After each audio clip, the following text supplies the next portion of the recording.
Yo, what is up guys? First and foremost, big apology because of how late this one is. Technical issues galore.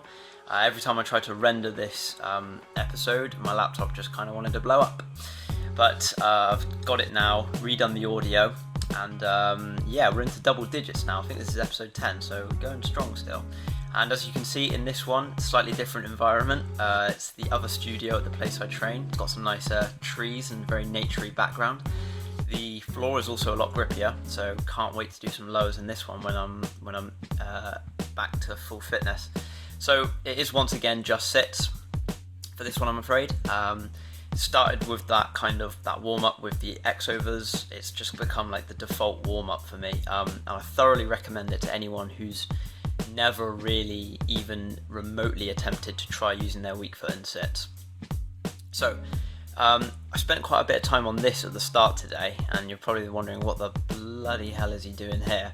Well, I just spent a bit of time on some foot switches, like balancing it on both feet, because my justification is that I want to build up to shin rolls, but not in the way in which people have been telling me.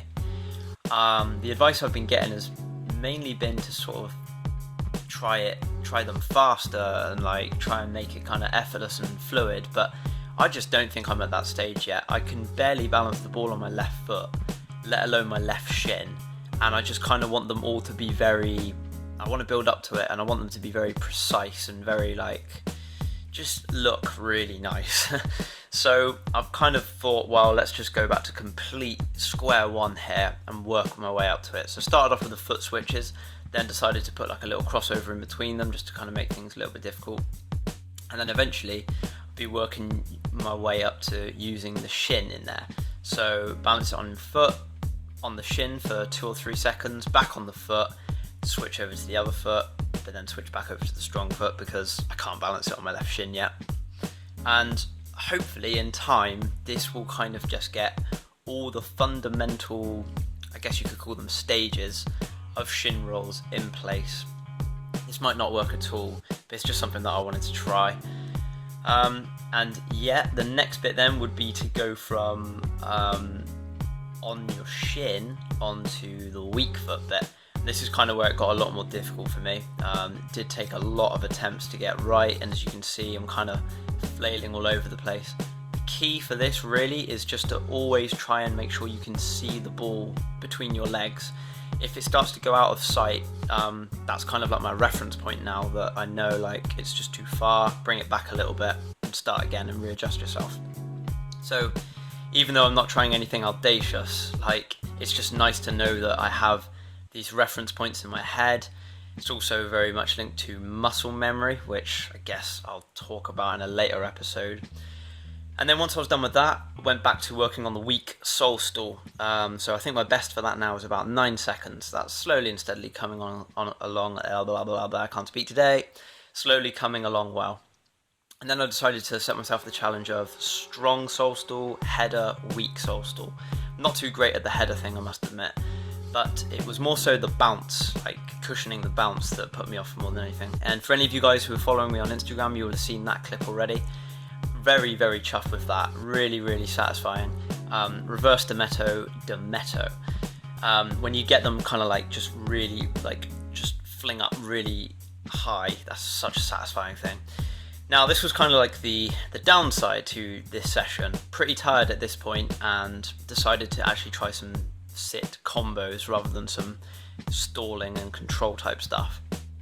And as you can see, probably about, I don't know, maybe 75% of the weak crossovers are just not clean.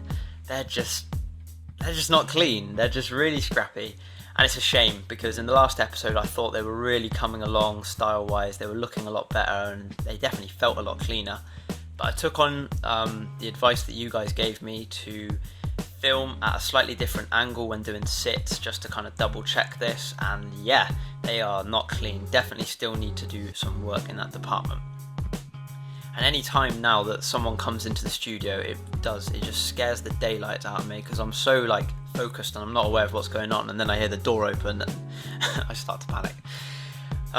couldn't resist trying something else, so gave uppers like literally just one attempt, and nope, still hurt my knee or shin, whatever area it is that is injured. So that was just silly of me. Need to kind of just not give in to temptation so easily. But ended my session on this, just kind of having fun with this trick. Sitting clipper, first time I've got it in this session.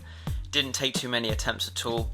Feels really cool, and I've got a lot of ideas that I can do with it, so maybe expect to see some more clips utilising this trick. And this is one at a slightly better angle. Yeah, I think it looks really nice actually. I don't know why, I don't know where the idea to try it came from and why I'd never tried it before, but yeah, it's cool. So that was basically the end of my session there. It was another really good sit session. Hope you guys enjoyed it, but at the same time, hopefully I can try something other than sits my next episode. So yeah, anyway, cheers guys, take care, peace.